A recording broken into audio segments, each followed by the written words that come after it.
Hello, everyone. Welcome to the Bellevue College XR Lab podcast.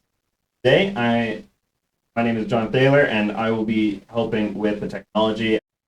Hi, I'm Bruce Wolcott. I'm faculty lead at the Bellevue College XR Lab, and we're delighted today to be having an interview with Dr. Hilarie Cash, who in 2009 co-founded Restart Life, a residential treatment program for problematic internet users or uses, where she is chief clinical officer. Hilarie, I'd like to just introduce you. If you could say a few words about yourself, give us some additional depth of your background and what your current interests are and direction of your work at Restart. Well, I have been working in the field of internet addiction, which has many different aspects to it, but I've been working in that area since the mid-90s. And I came to it just as a clinician in private practice, and I began learning about it from my clients who came in addicted to some aspect. It might have been video games or pornography or chat rooms and so forth. And it piqued my interest, and I pursued that interest, and slowly over the 90s became something of an expert, and eventually opened up a outpatient clinic called Internet and Computer Addiction Services. And then was able, once I met Cosette Ray, who's a clinical social worker, and understood the problems of internet addiction, we were able to open the first in the country residential treatment program for internet addicts. So I would actually really like it if you could take a moment and actually outline what it is you mean when we're talking about technology addiction. I was wondering if you could describe some of the symptoms, signs and symptoms, characteristics of internet addictions or device addictions. Sure. I think it's the easiest is to describe what the World Health Organization has identified as gaming disorder. And they have looked at the research and said, yep, this is, you have convinced us that this can be an addiction. And they have put it in their manual, known as the ICD-11, in the addictions category. So there are three criteria for that they have identified, which I completely agree with, and which people who are familiar with addictions will recognize as really applying to all addictions. And the first is loss of control. And an example of this would be a student who has an exam and needs to be studying for that exam and says to him or herself, yep, I need to be studying for the exam tomorrow, but they don't. Even though they know they should, they don't. And they don't get to sleep on time, and they haven't done their studies, and, chances are they're going to fail or do poorly on the exam. That would be just an example of loss of control. The second criteria is that it takes up more and more time and attention over the course of time to the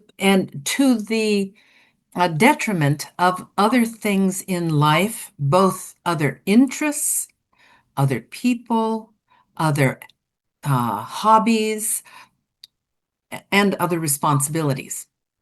And so this might mean, for example, that the person isn't getting adequate sleep because the amount of time they're spending on gaming has, eats into those hours. And maybe they have stopped getting together with friends because their only interests are online. And they have really stopped caring about studying, doing their university or high school courses, and so forth. And also they might be very preoccupied. That's kind of part of it, taking up time and attention. They might be very preoccupied with their gaming. And then the third criterion is that because of the first two, the gaming activity has created serious problems in functioning either academically, socially, in mental or physical health. So I think that's really all anybody needs to know, that's really, those are good definitions of an addiction, and certainly to the internet addictions. So there's, many of the people listening to you now for the Northwest XR EDU network are working a lot with XR technologies, virtual reality, augmented reality, mixed reality technologies, coupled together with artificial intelligence. They seem to be on a co-evolutionary path here in a very strong way. And I was wondering if you could, I know this isn't a fully developed area of research yet, but could you outline some of your concerns related to these upcoming technologies? Sure.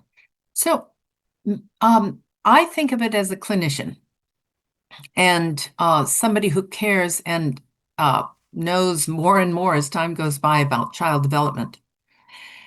We had a client who came to us at age 18 who had had a VR headset and since he was 8. So 10 years, 10 important developmental years before he got to us. And he was heavily addicted. He had also figured out of curiosity, as children are curious, he had figured out how to get onto the dark web. And so he had VR gaming experience, extensive, and he also had dark web, exposure. And what we experienced of him is that he was out of touch with reality. And we sent him to have a neuropsychological, very in-depth assessment. And the person doing the assessment came back and said, yes, this young person slips easily into psychosis, which means being out of touch with reality. And it is probably due, because there's not a history of it in the family, this is probably due to the experiences that he has had through his gaming and especially that gaming. Remember, well, all of your audience probably knows that immersion is kind of the gold standard in gaming. And of course, VR is going to be extremely immersive, and he was very immersed in gaming for many years during very critical developmental years. And she said he should never play video games again of any sort, not just VR, but never play any video games again because his sense of reality is too fragile. So that's my concern. I see. So this applies as well to AI. This is much more the generative AI technologies have just emerged since 2022, really in a broad way, a widespread way. Do you have any concerns or ideas about the influence or impact of AI related to addictions? Well, we haven't had clients as yet at Restart who've created any of the chat bots and gotten sort of, again, kind of losing touch with reality as to whether they're talking to a human entity or not. But I do have great concern about it. And if you take a young adult who has had a very healthy childhood and has reached maturity and has a strong sense of who they are and the reality of the world, and you let them experience a chatbot, they're they're not going to lose. They're going to have it in perspective, and they will be able to say, "Oh, this is interesting," and I wonder what he or she is going to say next, and isn't that going to be interesting and amusing? And they'll have it. They'll keep it in the right perspective, hopefully. But you cannot expect that of a child. And by child, I mean anyone who's really in their teen years and younger. So I think AI is, and this is just one aspect of AI. I I know how AI is used to just target uh, invitations to do online gambling. Let's do sports betting. And, the AI will indicate that, send a message saying, don't you want to place a bet? You're watching the game, you know, let's place a bet. And again, a well-developed adult can say, can resist the impulse. But children are children. They don't have a fully developed brain.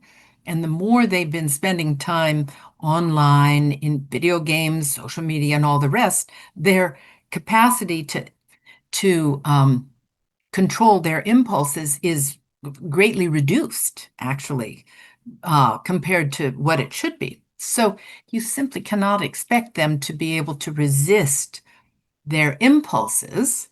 And AI is, brilliant at, individually targeting people with those sorts of come-ons.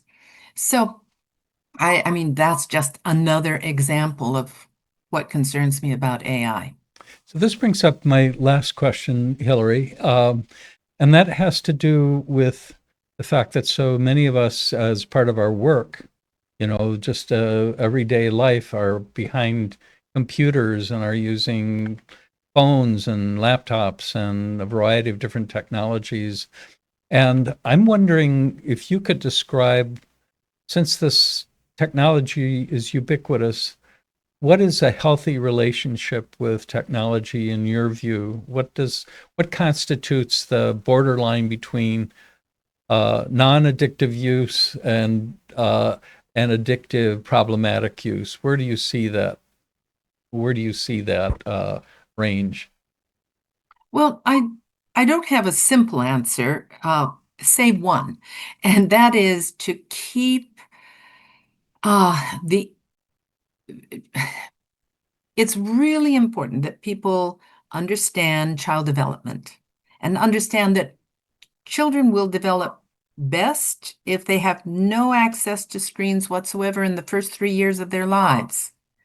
They need to be exploring the world, so their social world, their physical world. They need to be experiencing their worlds without the interference of screens, and screens are by design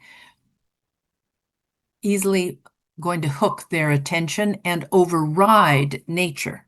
They're getting hooked on a screen, the whole attention economy and all of that, which starts with children's uh, applications from the earliest ages. So no screens then, and then just very limited screen use until school. I actually really think it's a very bad idea to be using computers in schools, and there's lots of evidence that the more we have brought computers into the schools, uh, they are our academic uh, achievements are going down and down and down. It really seems to be interfering with children's ability to learn well. So the less screen use children have, the better. I know in Uh, Australia. Oh, go ahead. yeah, exactly. Tell us about Australia. It's a very interesting case. But you mentioned Australia here as kind of a way to wrap up your ideas. You were telling me about this the other day. Yeah. Well, I want to say that Australia has taken the bold step of saying it is against the law for any child younger than 16 to be on social media. In And schools, correct? well, on social media, period. In their lives, it is against the law for them to be on social media. Now, Didn't know that. I don't know about Australia exactly, but more and more places, even here in the United States and all around the world, as they are realizing how screens are interfering with children's development and especially in schools, their academic development, they are more and more places are saying no, not just no phones in classrooms, but no phones in schools, period. And so I recommend to the audience to read a very, very good book that really summarizes the research and all of this. And it's called The Anxious Generation by Jonathan Haidt. And it just came out last year, and it really is a superb book, which also points the way not only to the problems, but to the solutions. He's got good ideas about that.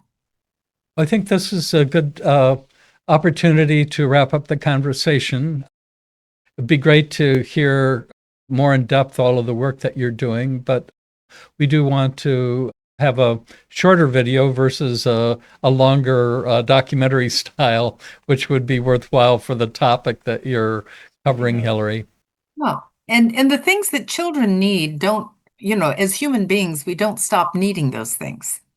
And, we need movement. We need social interaction and connection that's not online, but is actually face to face.